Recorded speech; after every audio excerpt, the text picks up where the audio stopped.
सबसे पहले आप सभी को आईपीएस पीओ मेंस एग्जामिनेशन के लिए ऑल द बेस्ट।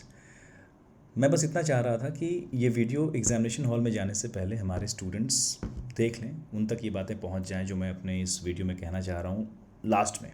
जो एक टीचर चाहता है कि एग्जामिनेशन हॉल में भेजने से पहले एक बार कंधे पे हाथ रख के एक संवाद हो जाए, एक सकारात्मक विचार का आदान प्रदान हो जाए, वो सारी पॉजिटिव एनर्जी आप में दे दी जाए कि भैया सब ठीक है। क्योंकि पढ़ तो लिए हैं आप, काफ़ी पढ़ाई की आपने, काफ़ी मेहनत किया है, आपने फ़ेज़ 1 क्वालिफाई किया, ये भी छोटी बात नहीं है। वो आप शायद छोटा समझते होंगे, लेकिन हम टीचर के लिए लिटरली ये छोटी बात नहीं है कि आपने एक फ़ेज़ क्वालिफाई कर रखा है। अब सेकेंड फ़ेज़ के लिए भी आप जी तोड़ मेहनत करके पहुँच रहे हैं। और आप जब कल एग्जामिनेशन में होंगे ना, आप बरस रहे होंगे, क्योंकि आप 6-8 महीने का करंट अफेयर्स घोट रखे हैं आपने। न जाने कितने high level sitting arrangement, puzzles, DIs आपने सॉल्व किए हैं। वो अलग बात है, आपको एक रहता है डाउट कि यार मैंने इतना किया है, यही होगा कि नहीं, आएगा कि नहीं, सब हो जाएगा। क्योंकि ये पूरा सफ़र जो होता है ना, ये पूरा प्रिपरेशन जर्नी जो होता है, मेंस वाला जो होता है, वो आसान नहीं होता है। आप डट के खड़े रहे हो वहाँ पे, तो अब जाहिर सी बात है कि वहाँ सफल होंगे ही होंगे आप। इसलिए कल सिर्फ आपको ये ख्याल रखना है कि आपको किसी और से compete करना ही नहीं है। आपका कंपटीशन आपसे ही है। बस आप जो आपने तैयार किया ना इतने वक्त में, बस वो अंदर से निकल के आना चाहिए, और वो आएगा। बिकॉज हमने हमेशा कहा है, पोटेंशियल एनर्जी जो होता है ना, वो काइनेटिक एनर्जी में कन्वर्ट कर देना है बस उसको कल, और वो हो जाएगा। ठीक है ना? क्योंकि मुझे ऐसा भरोसा है कि जब दुनिया सो रही होगी तो आप पढ़ रहे होंगे। ये किया है आपने। जब दुनिया रील समेट रही होंगी, डिस्ट्रैक्शंस में फंसी होंगी, हज़ार तरह के डिस्ट्रैक्शंस आज के ज़माने में हैं, उस वक्त भी आप डट के खड़े रहे होंगे कि यार नहीं नहीं, मुझे तो पता है कि मुझे क्या करना है, मुझे अपना सिलेबस पूरा करना है, मुझे जो सवाल सर दुखाने वाले सवाल होते हैं मेंस के, आईपीएस पीओ मेंस लेवल पे, उसमें भी आपने उतना काम किया है। सब हो जाएगा, सब बढ़िया जाएगा। आपने कभी हिम्मत नहीं हारा है, आप पता है ना आपको ये चीज़, नहीं हारा है आप अभी हिम्मत। सो जब कभी आप थके भी होंगे ना, तो आपको लगता है कि वो लाइन याद होगी कि यार कुछ भी हो जाए, मुझे तो सिलेक्शन लेके ही अब आराम करना है। तो आप सिलेक्शन के बिल्कुल करीब हैं। आप एकदम मजबूती के साथ उतरिए पेपर में।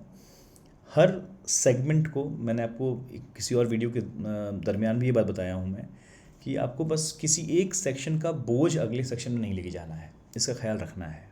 ये फिर से याद दिला रहा हूँ इस मोमेंट में, लास्ट में। ठीक है? ना घबराहट रखना है, ना ओवर कॉन्फिडेंस रखना है। सवाल अगर टफ़ आते हैं तो अ, सोचना है कि ये सबके लिए टफ़ होगा, घबराना बिल्कुल नहीं है वहाँ पे। ठीक है ना?